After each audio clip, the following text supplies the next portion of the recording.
O levantamento feito pelo IPEC entre os dias 2 e 6 de março indica que 44% dos brasileiros acreditam que o Brasil, prestem atenção, acreditam que o Brasil corre o risco de virar um país comunista com a gestão de Lula. Desses, 31% dizem que acreditam completamente que isso possa acontecer. 13% das pessoas acreditam parcialmente, enquanto 48% discorda total ou parcialmente dessa possibilidade. E aí, temos esse risco, Felipe Monteiro? Não, risco nenhum. Risco zero, não é? Ter medo da volta do comunismo em 2023 é um absurdo. Todo mundo sabe o que eu penso em relação a isso. Não existe mais comunismo depois da queda do Muro de Berlim, não é? Nós estamos vivendo num sistema capitalista. É esse sistema que rege a relação produtiva no mundo todo, não é? E não tem, então é balela achar que vai voltar o comunismo no Brasil, vai ter comunismo no Brasil. Isso não existe. Vocês não acham que dá para sentir um certo medo? Porque não vamos falar de comunismo. Vamos falar de ausência de democracia. Não, governos totalitários. Isso a gente Exato. É que o pessoal o pessoal é meio simples, né? O povo. Mas é bom explicar porque como diz o Emílio fantasia Surita, coisas, né? como diz o meu querido Emílio Surita, o afegão médio, né? Ele vai no conceito mais simplão. Então ele identifica o comunismo como um estado totalitário, uma ditadura. Né? Esse é um ponto. Então vamos mudar o termo. Né? Se a gente tivesse colocado, ao invés do comunismo, essa pesquisa tivesse dito que 44% acreditam que o Brasil está no rumo de um regime autoritário, a gente poderia considerar sim. Primeiro dizer o seguinte, que o Felipe Monteiro não pode falar que não tem comunismo mais no mundo. Coreia do Norte, Cuba, capitalismo Venezuela, de Estado, Capês. Capitalismo de Estado. Coreia do Norte, capitalismo de Estado. Isso é um Estado. Existe mais-valia na Coreia do Norte, existe mais-valia em Cuba. Comunismo significa fim da propriedade privada.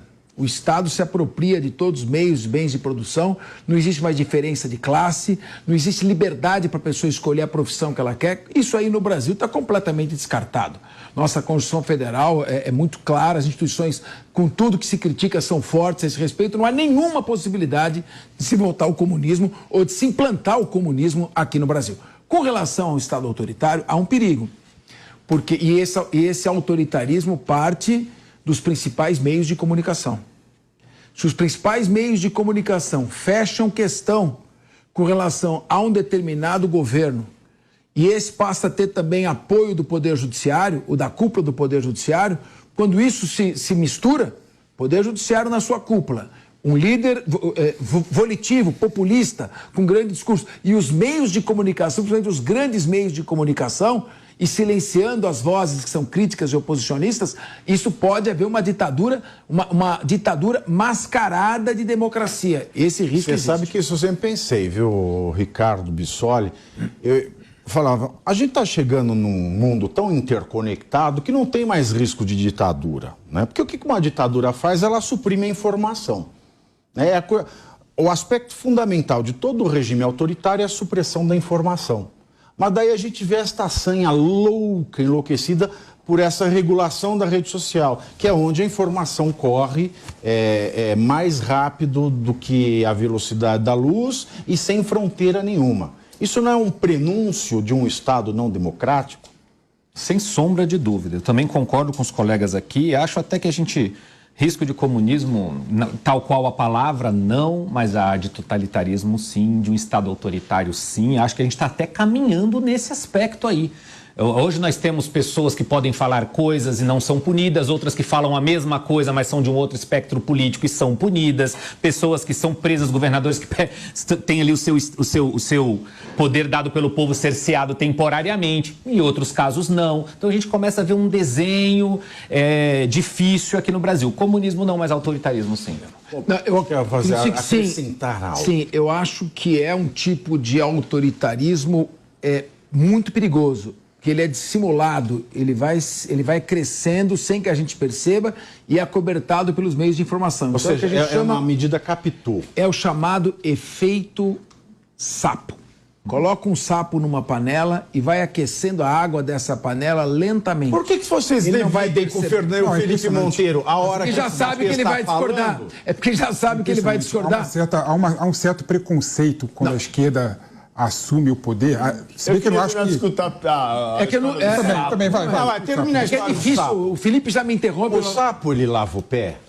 Mas você não Você lava. enche uma panela de água e coloca o sapo. É diferente você, por exemplo, invadir a Tchecoslováquia em 1968 com os tanques, ou a Mas e o Hungria, sapo? Eu quero ou os saber países do da União sapo. Soviética, ou implantar uma ditadura por meio de força militar de uma hora para outra. E o sapo? O efeito sapo significa, você enche uma panela de água e coloca o sapo dentro. Crianças, não façam isso em casa. É crime ambiental. Coloca o fogo bem baixo. Você já E fez?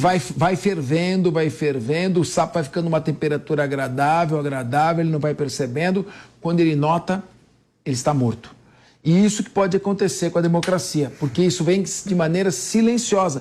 Quem tem uma crítica a fazer e faz essa crítica, e no momento em que ele tem o canal por meio do qual ele efetua essa crítica é fechado, é desmonetizado, ou a pessoa é presa, é responsabilizada, é processada, ele vai ficando quieto.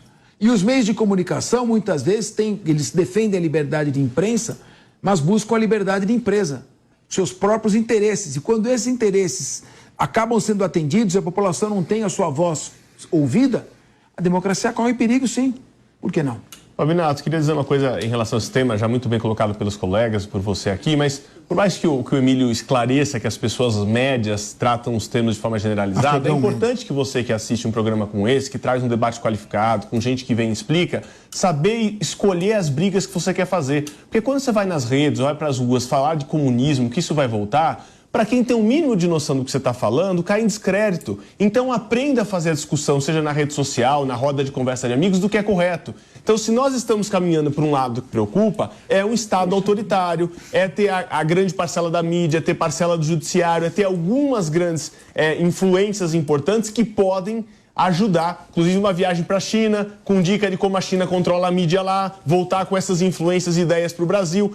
Esse tipo de coisa começa a colocar em xeque algumas questões de liberdade de expressão, inclusive. E isso vale a pena fazer o debate, a discussão que é saudável e é técnica e pode realmente estar acontecendo. Agora, ficar querendo discutir com não sei quantos % da sociedade acha que vai voltar ao comunismo, gente, é que nem quem achava que balançar a bandeira, dar 3 pulinhos e cantar o hino nacional ia impedir que o Lula assumisse a presidência da República. É fanatismo. O que eu acho interessante, Bissoli, Capês e Ricardo, é que esse discurso... E eu não. Esse discurso retórico, né, quando a esquerda... Só um minuto. Você... Teoricamente... Não, eu senti um certo... é o coordenador da mesa. Você... Quando... A Basinato sabe. Crianças... Tela dividida. Crianças... Tela dividida. Eu provoquei para dividir a tela. Eu quero olhar firme para ele. É o seguinte, há uma certa retórica política quando a esquerda assume o poder, se bem que eu acho que o PT não é esquerda, mas esquerda ultrapassada, você coloca a esquerda como, teoricamente, supressora da democracia e querendo buscar o totalitarismo. Isso não existe. Não há nenhuma medida do Lula e do governo Lula não tem nenhuma medida do governo Lula. Apoiar o Maduro e apoiar o Ortega não é medida nenhuma. Demonstrando claramente que vai haver supressão da democracia. Ortega e democracia não tem nada a ver apoiar e falar que vai plantar democracia. Democracia se resume com a imprensa livre, né, e com eleições livres. E a rede social controlada. Quem foi que vai controlar as redes sociais? Não há nenhuma medida do governo federal, nem discussão, foi para regular mídias em relação ao conteúdo. Nem naquela secretaria da regulação econômica. O grupo criado aquele grupo. Regulação econômica. Segundo o Felipe Monteiro, não há controle das redes sociais. Não há controle, não há controle sobre nem outros órgãos de imprensa. Regulação econômica. Ninguém está sofrendo restrição, constrição. Por meio do judiciário. Não existe uma... Por meio do judiciário, eu quero saber o seguinte: cadê o devido processo legal? Cadê o direito de defesa? Capês, onde é que está a Constituição Federal? São 15 horas e 52 minutos. E a gente está saber aqui se o Brasil anda rumo a um regime com ausência de democracia, total ou parcialmente. Para mim, parcialmente já não é um regime democrático. Eu acho que democracia ou se é ou se não é. O erro do Felipe é dizer que meio grave. Ninguém está falando de esquerda. Nós estamos falando do populismo. Populismo de